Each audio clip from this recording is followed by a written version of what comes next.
பகைஞர் முன் வெட்கத்தால் அவமானப்படும் ஆத்மாவே இன்று கர்த்தர் உங்களுக்கு சொல்லுவது சங்கீதம் 86:17.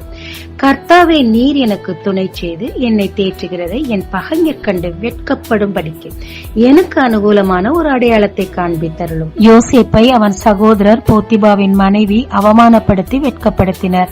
ஆனால் அவருக்கு இருந்த ஒரு அடையாளம் பானபாத்திரக்காரன். ராஜ சமூகத்தில் இன்று தன்னை மறந்தாலும் என்றாவது நினைவு கூறுவார் என்று காத்திருந்தார்.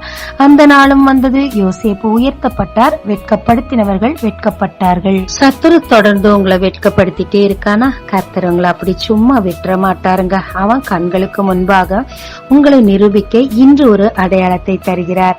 உன்னை வெட்கப்படுத்தினவனை உன் கண் முன்னே கர்த்தர் வெட்கப்படுத்தி உன்னை மகிமைப்படுத்துவார். ஜெபிக்கலாமாங்க.